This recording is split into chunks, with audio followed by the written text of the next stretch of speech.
Hoy, en Palabra y Vida,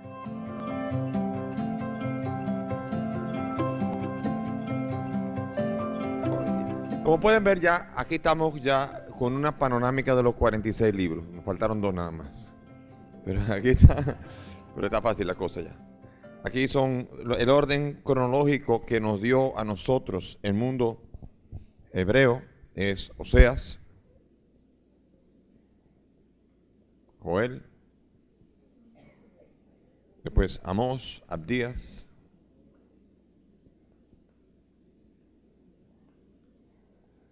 después viene Jonás, Miqueas, después vendrá Nahum, Habacuc,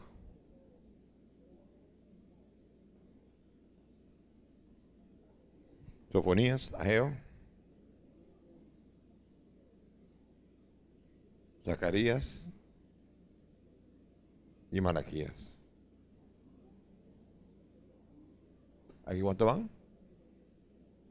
12. Este es el orden en el que aparecerán en la Biblia, porque es el orden original que la tradición hebrea le atribuyó a la sucesión cronológica de los llamados profetas menores. Los mayores son 4, los menores son 12. Y hay 2 adicionales que incluso en algunas clasificaciones no están dentro de proféticos. Por ejemplo, Lamentaciones va a estar en poesía. Y así vamos a ir viendo después eso. Pero por ahora, estos son los 12 profetas menores. Pero no son solamente, hay que ubicarlos históricamente. De otra manera podemos nosotros perdernos. Vamos a buscar el texto, la ubicación histórica de los profetas, ya según la comprensión de cómo fueron profetizando a través del tiempo. Voy a tratar de ubicarlos aquí también, porque si no, podemos perdernos, ¿no?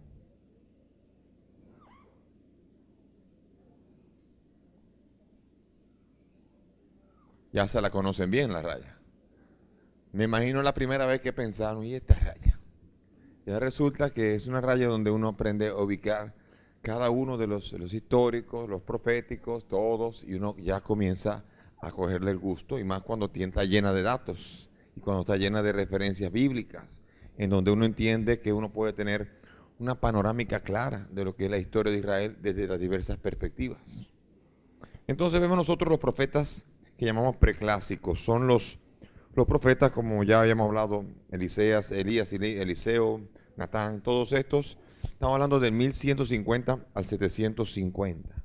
O sea que por aquí estamos hablando. Todos estos los profetas preclásicos.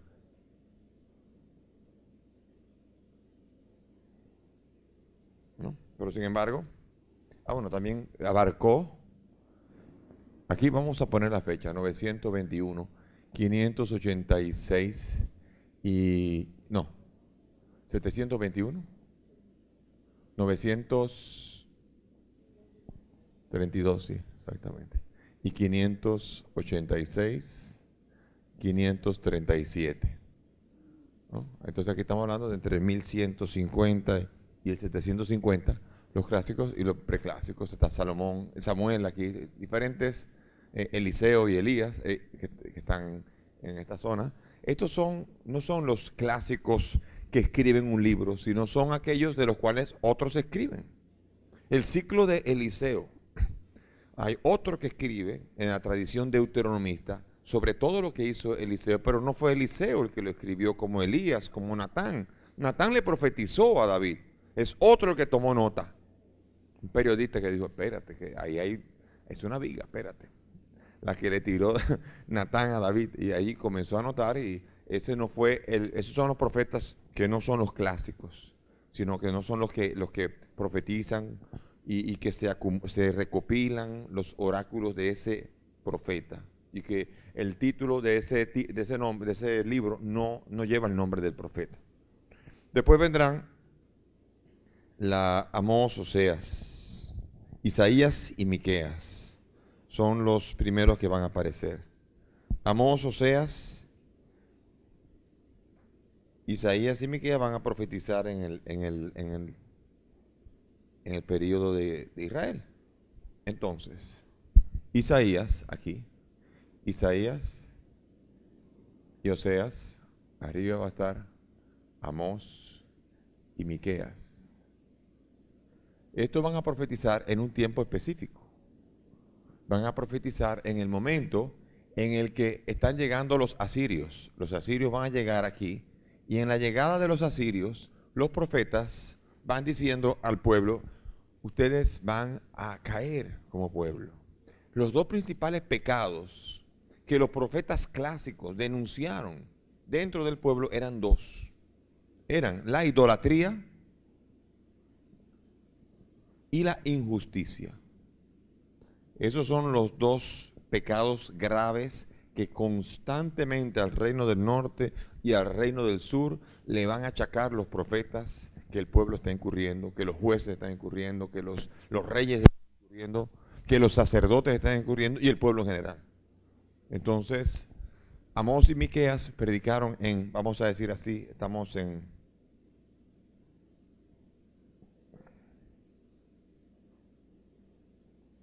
aquí está Jerusalén y aquí está Judá y aquí está el resto. Entonces, Amós y Miqueas profetizaron en el norte y Isaías y Oseas en el sur.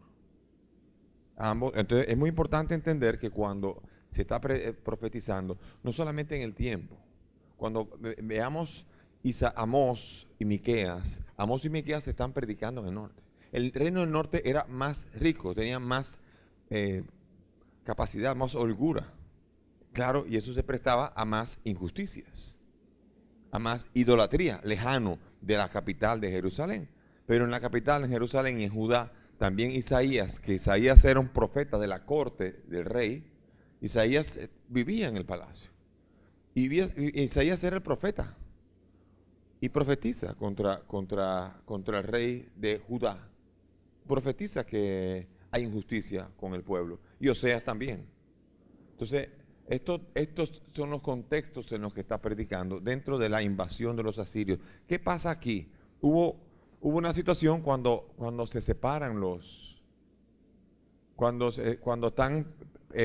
cuando llegan los asirios, hay una amenaza de que los asirios van a llegar, y aquí está Siria, aquí está Israel, que se llama también, le decían Efraín.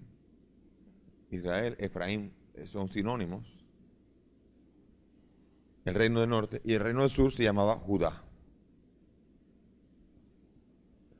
En ese contexto de la caída del reino, ¿por qué cayó el reino del norte? Cayó en un momento de lo que se llamaban las guerras siro-efraimitas. Siria e Efraín le declararon la guerra a Judá. ¿Por qué? Porque venían los asirios y Siria y Efraín, que son los primeros que se van a topar con los asirios, le pidieron ayuda a Judá. Le pidieron asociarse. El profeta Isaías fue el primero que dijo, no se asocie, deje eso así. No se meta con ese enemigo, no haga nada. Y el rey no hizo nada. Se molestaron y antes de la llegada de los asirios, Efraín y Siria, molestos, le hacen la guerra a Judá. Entran en guerra, se llaman las guerras siro-efraimitas. Se llaman siro-efraimitas porque Judá peleó contra Siria y Efraín. Y cuando llegan los asirios se encuentran a Siria y Efraín en guerra con Judá. Y por eso agarra al norte, a Siria y a Israel, lo agarran blanditos en medio de una guerra. El gran imperio llega allá y los somete y los destruye en el año 721. Cae el reino del norte. El reino del sur no cae, porque Isaías, el profeta de la corte, dice, negocia con el Señor. Pero ¿y si entonces me mete un rey? Hay que negociar. Pero ¿y si hay que pagar impuestos? Pague los impuestos, pero espérese que Judá. Y Judá negoció con los asirios. Por lo cual, los asirios dejaron a Judá, pero destruyeron algunas de las ciudades alrededor de Jerusalén para aislarlas. Ese era el estilo que tenía. Fíjense qué estilo más interesante. Desbarataban, dañaban todos los alrededores y entonces perdón, aquí yo he cometido un error serio. Sí, señor. Porque ahora que voy a hablar de la ciudad, me acordé que Miqueas es del sur y Oseas del norte.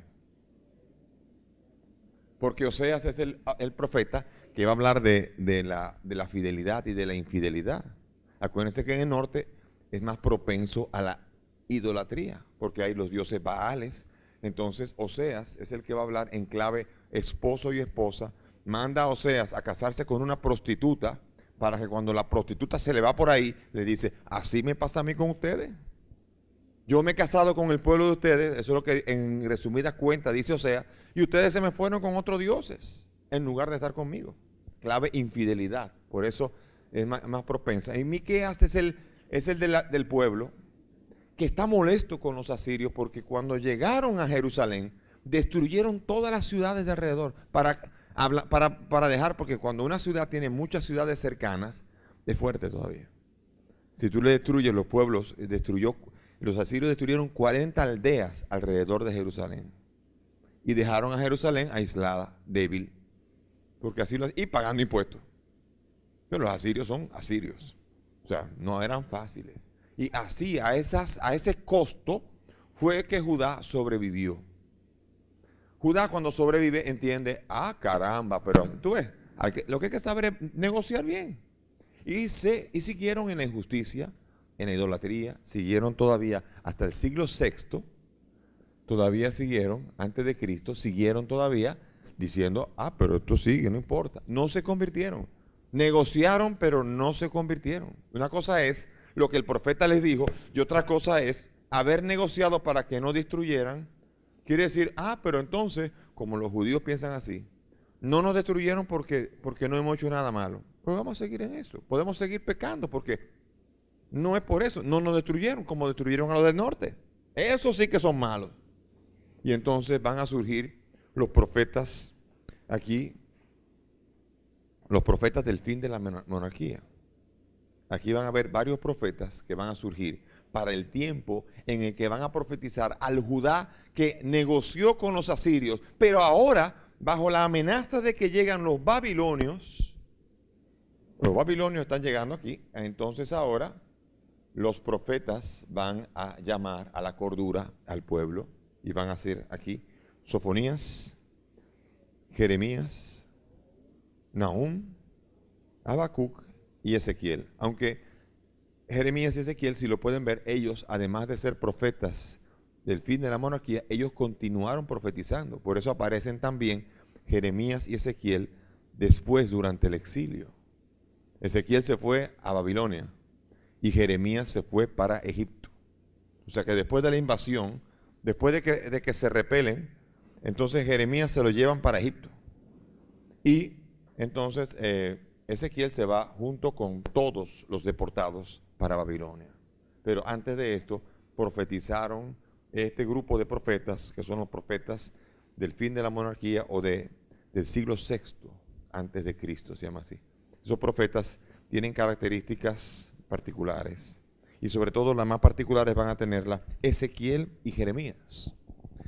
Y Ezequiel sobre todo es muy hermoso porque Ezequiel es el que va a decir que Dios, aunque le destruyan el templo, Dios se va a ir al destierro con ellos.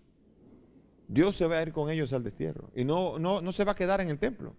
Dios tiene un pueblo y va a salir a buscarlo para allá. Y por lo tanto Ezequiel, que es sacerdote además, es profeta pero es sacerdote, él va a continuar el culto, va a invitar al pueblo a seguir dándole culto aún en la lejana Babilonia. Y allí en el destierro va a haber Abdías también. Isaías también va a continuar, algunos fragmentos de Isaías van a continuar. Y eso después ya cuando lleguen del destierro, aquí estamos, menciónennos cuáles son: Nahum, Jeremías, Ezequiel, Sofonías, Habacuc y Abdías. ¿Son 4 seguro? Abdías no. Nahum. No me ayuden así. Voy a tener que hacerlo yo. Sofonías, Nahum, Habacuc.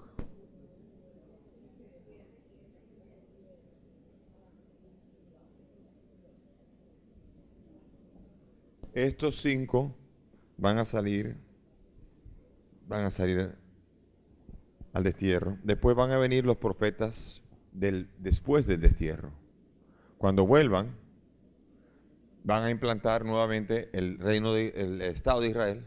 Y aquí va a haber profetas que van a surgir, que van a ser llamados los profetas después del destierro. Esos profetas van a tener un corte más bien apocalíptico y van a amenazar al pueblo. Porque, ¿qué pasaba? Cuando llegan los israelitas, llegan allá a su tierra, lo primero que hacen es coger tierra de ellos. Y bueno, ahí está el templo. Y bueno, lo primero es mi casita. Y el templo. Y cada uno se ocupó de su casita. Y los profetas comienzan a indignarse de ver el descuido que cuando llegan con el ánimo caído, aunque las crónicas animan, con el ánimo caído cada uno se ocupó de lo suyo. ¿Le parece algo lejano de lo que pasa aquí a veces? Aquí cada uno se ocupa de lo suyo y lo demás, bueno, está bien, pero lo primero es lo mío. Y los profetas van a salir. Si no construyen el templo, Dios no va a mandar lluvia. Dios no va a ayudar. Dios no nos va a bendecir. Así que si no edifican la casa de Yahvé, entonces no esperen de Yahvé bonanza en todas sus actividades. Reflexiones. Si no edifican la casa de Yahvé, entonces no esperen de Yahvé bonanza en todas sus actividades. Monseñor Víctor Masalles. Ya regresamos.